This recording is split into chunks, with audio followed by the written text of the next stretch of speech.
Went to pick up my crew to go to work, and one of them was sick, so we couldn't work. So I came back to the house and decided I'd go hunting.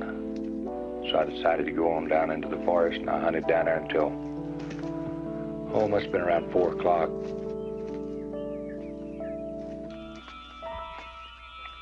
So I walked down over this hill. Whenever I got over the hill, I seen these 5 elk standing down there. One of them was a big bull, so I raised my gun to shoot.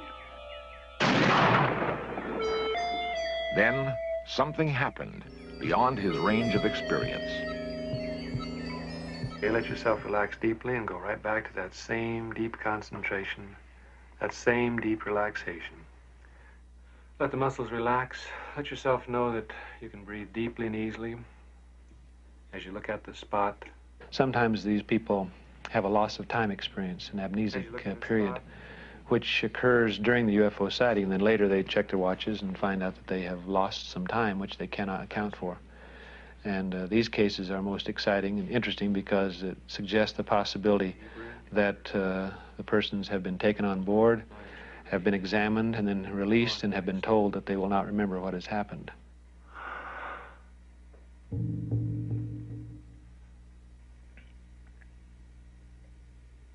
Fire.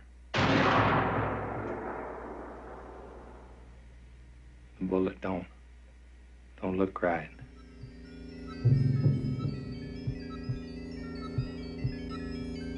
There's somebody. Strange.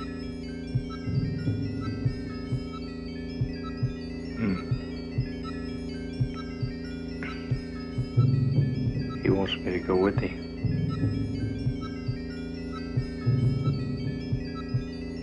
Lights are bright.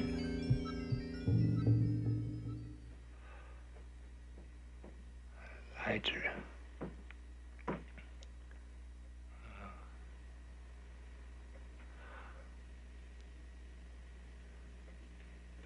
I can't keep my eyes open. I can't see. They look like me. Same features. He said the sun burns him. He's gonna take me back. Just let yourself go back inside the cubicle. What happens inside the cubicle? Oh. Can't get in, there ain't no door. Do you know how you get in? No. We're above the trees. I can see pretty good. The ball looks like a basketball, but it's got a blue gray outline.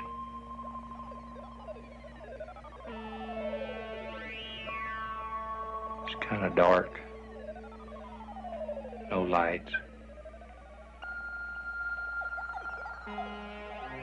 There's the lights again.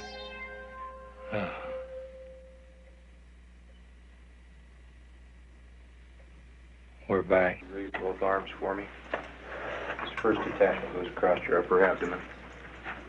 In order to corroborate the story, he arranged for a polygraph exam to be administered. Regarding whether or not you actually had that UFO experience in question, do you intend to answer truthfully each question to that? Yes.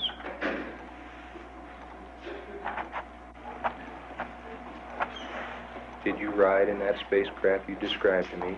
Yes.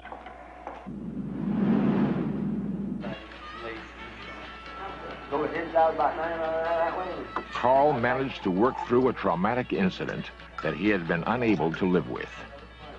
With the help of Dr. Sprinkle, he no longer was haunted by nightmares. He no longer doubted his own sanity. The abduction experience was resolved to his own satisfaction, and Carl resumed his work with a new vigor. It don't make a hill of beans to me whether anybody believes it or not. I know what happened to me. If people want to take it at face value, that's fine. If they don't, it don't make me any difference. The only thing I'm saying is if this does happen to anybody else, what they ought to do is talk to somebody about it. Not to hold it inside and try to conquer it themselves, because it can't be done, I don't think. I don't think our mind can take it. As far as the experience happening to me, I think if it hadn't been for Dr. Sprinkle, I probably would have been in an institution by now. Natural Girls Radio. I'm your host, Patricia Baker. I am here with my co-host, PK, and the most intriguing guests I think we have ever had on the show. We have Marjorie and Carl Higdon with us tonight, talking about an incredible abduction experience. And if you're watching us on video, you can also see their adorable dog, Doc, who has just joined us. He is the sweetest little dog. But Carl, we've been talking, and Marjorie, we've been talking about the bullet. Now, I will tell you, I contacted a friend of mine who handled ammunitions for the New York City Police Department, and he trained snipers also. And I showed him your article. I showed him the picture of the bullet that Marjorie had studio shots taken of. And he said, Patricia, I have never, ever seen anything like this in all my years of working with the police and with ammunition. Never seen anything like this from a commercial weapon, ever. So it had basically been turned inside out, and all the lead was gone, right? That's what happened? Right. Incredible. It's like it hit a force field, I think. Because it didn't find its target, because you pointed it at the elk. It didn't hit the elk, and you said you saw it just kind of floating and then drop. But you picked it up, which was great, that you picked it up and put it in your canteen. I did that before they took me. Actually, I don't think it's an abduction. I agreed to go with them. So you agreed to go, so you don't think of it as they kidnapped you. You think of it as you went along with it. Right. That they invited him. Yeah, they invited. He said, yeah. Nothing else to do. I think I'll take a trip. Carl, Oh, my gosh. I was wondering if, because you said you didn't hit the elk with it. Were the elk that they took, did they take them living as on the hoof, shall we say, as opposed to asleep or what have you? Well, all I know is they floated across the field and were put in the back end of this cubicle we were in. And I hadn't figured out how we all fit in that little cubicle. But the elk were alive at the time? Yes. So that's probably why they were alive. They wanted to keep them alive. That's why they didn't let the bullet hit them. Well, I guess. I don't. You also saw people in there, humans, right? That you saw other human beings in there. Oh. There was a man and 3 or 4 kids. They were standing on the outside of this deal we went into. When we come out, they looked like humans, so I don't know what they were doing there. But they were talking amongst themselves like nothing was wrong. So I don't know if maybe these guys that got me were not human. Maybe they were androids. Oh. That's a possibility, definitely. Yes, that's a possibility, absolutely. Yes. They did not walk. They floated. Wherever they went, they just floated across the ground. I'll be darned. So these beings that I've seen up there might belong there. I don't know. Yeah, it's hard to say. Now, another thing that we just talked about off the air, which we all find fascinating, is that you still have a telepathic connection with Also One. You can still speak to him. Yeah, I do every once in a while. Does he have I know anything so. interesting to say? What does he talk about with you?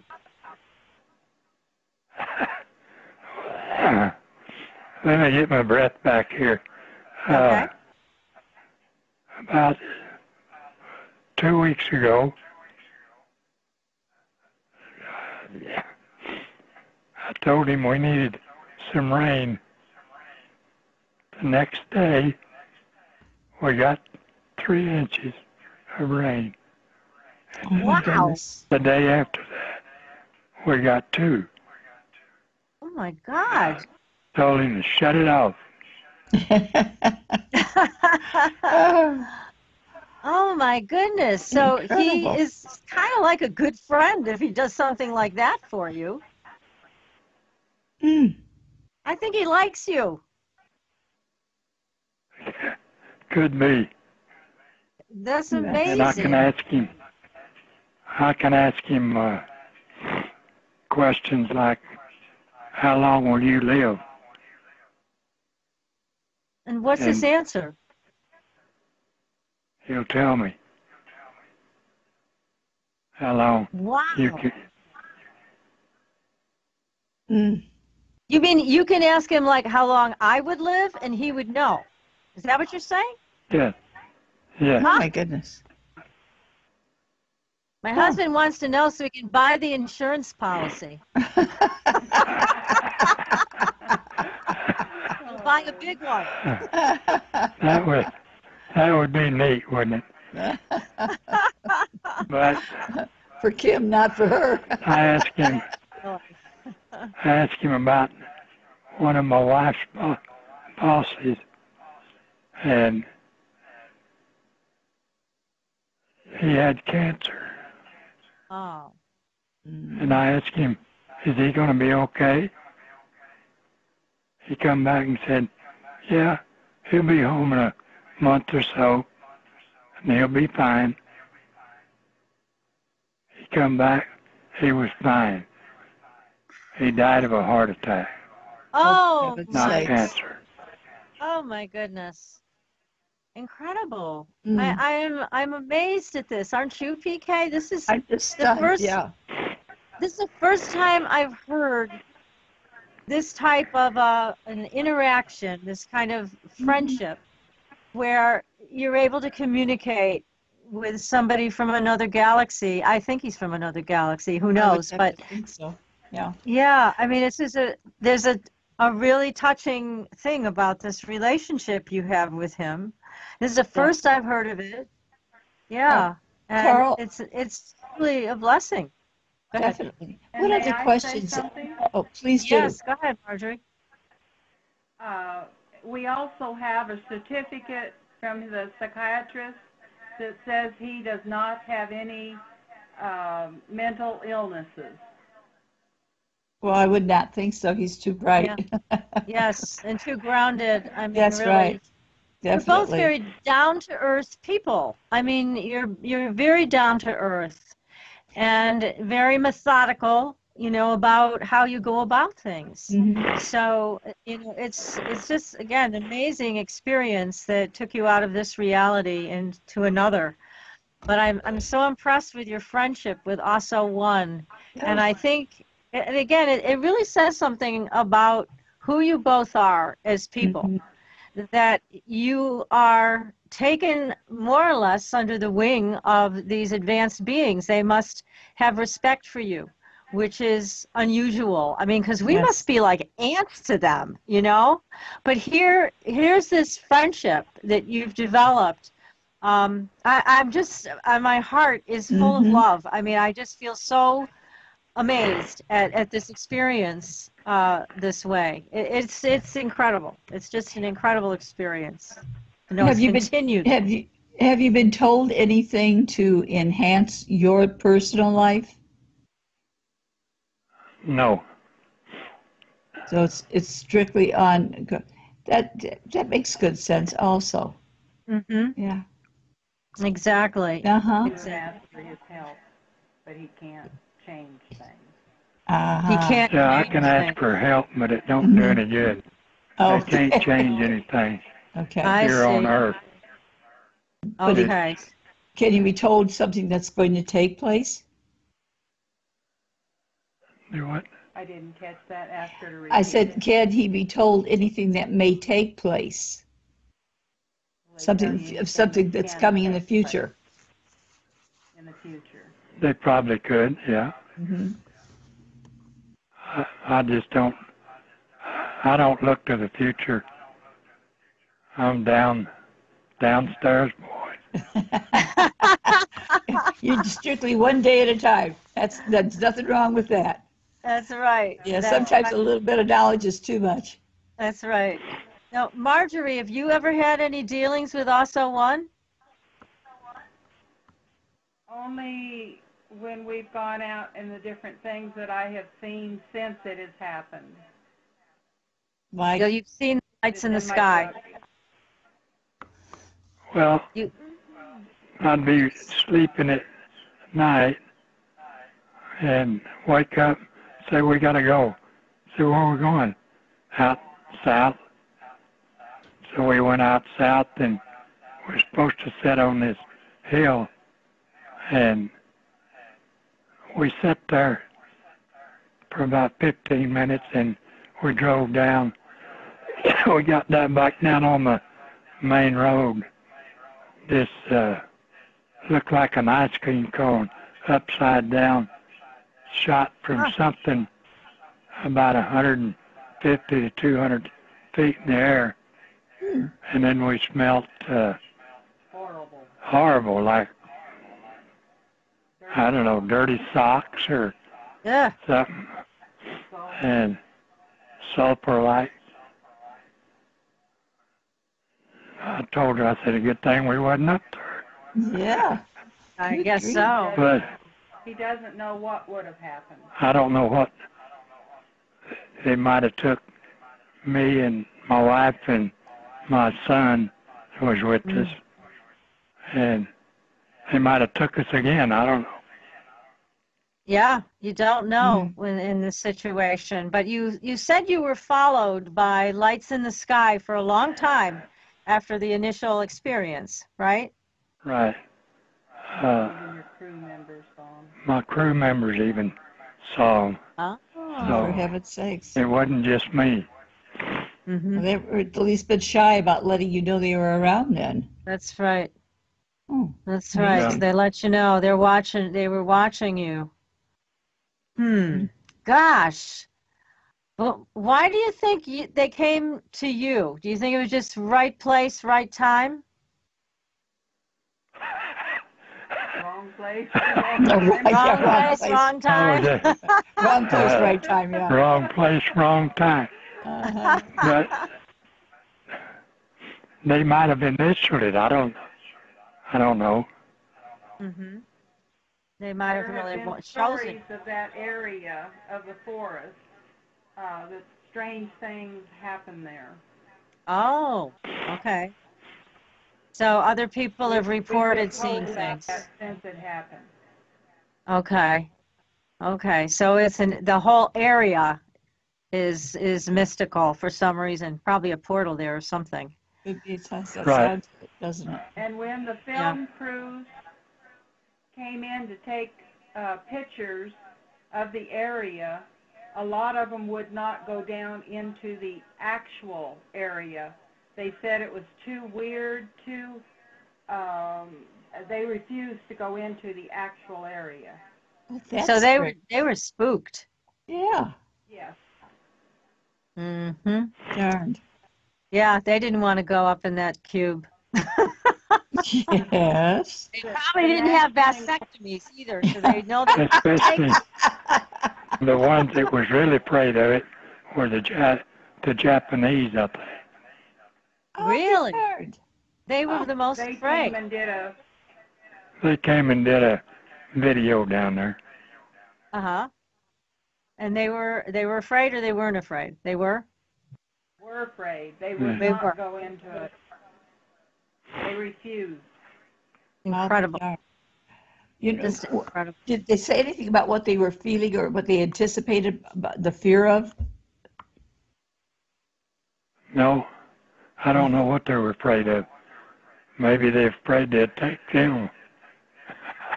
I don't know. Yeah. Yes, they could have been. Was it didn't feel right. Now, when people heard about this story, this was back in '74 and then on to '75 when you had your television shows done. You were also on Leonard Nimoy's In Search Of. They did a segment about your story, which I know was excellent. How did people treat you after that? Were they accepting of this and accepting of you? Were they supportive or not? I've only had one person say that I was crazy, and I talked to her for about 30 minutes on the telephone.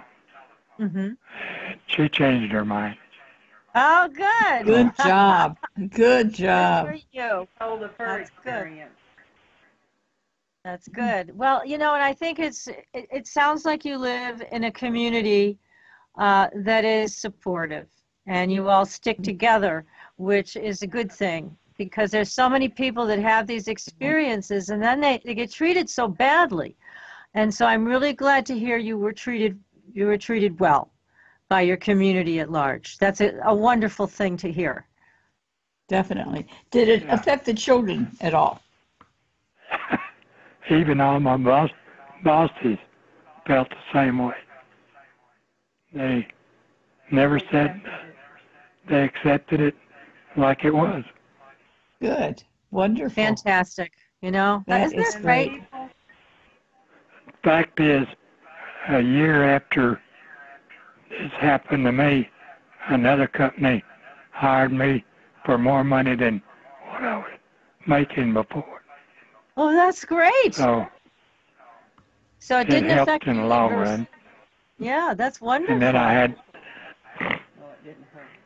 It didn't hurt. It didn't hurt anyway. Yeah, that's right. That's good. And I'll run their well service business for 5 years between drilling and well service. And I had several men under me working, and I had no problem with none of them. No, that's Isn't fabulous. that great? Yes, it's excellent. That's really good to hear. I have regained my faith in the human race hearing that. That's good. Very good. Wow. The people Go ahead, of Marjorie. Rawlins, the people of Rawlins, when they asked them about the story, they said if it was anybody besides Carl, they would not have believed it. But knowing Carl, they believed it. He's a matter of fact, that person. Oh, that's great. Yes, and you can see that today. Definitely. I mean, you're both matter-of-fact people. You're both down to earth. I can tell you both wouldn't lie. You would never make up a story like this. And besides, it's so, again, outside of what you grew up with, what you knew about. It just wouldn't, it's not possible. I mean, this really happened. We have no doubt, and I know our audience has no doubt, that this truly did happen. And Marjorie, can you get back on the phone for a second? I just want to ask you a question. Okay, go ahead. You know, I'm just very curious in terms of how this you see this affecting your life and Carl's life. Do you see it in a positive light? Do you see that it was, or how do you see it? I mean, I'm going to shut up and just ask you the question. How do you see it? Well, the way I see it, if it hadn't been for Dr. Sprinkle, neither one of us would probably be here. Tell us a little more about that. The book that I wrote, I had to write it about 20 years ago for my own therapy, trying to understand this. That kind of answer your question? And for Leo, Yes. he did the regressive hypnosis with a pendulum for Carl. And I know Leo is a true healer, so I'm sure all of that really helped to put things in perspective. Not only that, Carl could call him in the middle of the night and talk to him. Oh, good. We had a lot of things after this happened that happened because of this, and it's in my book, that Carl would have to talk to Sprinkle and try to understand it. Mhm. Because Carl was sure for a lot of times that he had to have dreamt this. He said it's just too bizarre. And I told him there's the bullet, there's the hospital bill. There is a hospital giveaway. bill. That's right. That wasn't a hallucination. That's right. There was the search party, and there was all this other proof that we have that something happened. Marjorie, can you move a little closer so we can see you? Can you move a little closer to Carl? There. We want to see your pretty face here. Thank you. Well, again, a big thank you goes out to Leo Sprinkle. Dr. Sprinkle was very valuable in your integration of this experience, in your recovery from the shock of it. So thank goodness for Dr. Sprinkle, and we give a big shout out to Leo. He's certainly a dear friend to so many, and we appreciate him. He's a great guy. If it hadn't been for him, we wouldn't have met you all. And we're very grateful. I mean, this is an incredible story. I can't wait for you to finish your book. Exactly. So that we can send it to everybody, so everybody can buy this. Because I know we barely scratched the surface of all of what has happened. I know I've read countless articles, but still we learned even more tonight during the interview. So this is a story that has to be told, and we're so glad you're writing it down, Marjorie. We're so happy that you're doing that. The book should be out in about a month. Oh, wonderful. Just in time for a Christmas gift, right? Yes, yes. How about that? If this ever happens to anybody, talk to somebody. Yeah. So if this happens to anybody out there, talk to Dr. Sprinkle or talk to somebody you know and trust. Mm-hmm. That's great advice, yeah. You don't want to keep it all inside. No, you can't. You want to No, you to an can't. expert like Dr. Sprinkle, who is able to help you through this and help you understand all of it. Don't dwell on it. And then get on with your life. Don't dwell on it. And what I heard Marjorie also say is don't dwell on it, just keep on going, right? Right. That's right. Well, thank you all so much for coming on the show. Thank you, Doc, for being so adorable. We've been watching you too. It's been a joy talking to both of you. It has been. I'm sure we're going to have you back on the show once your book is out, and we will announce it again for everybody. You have 2 books coming out.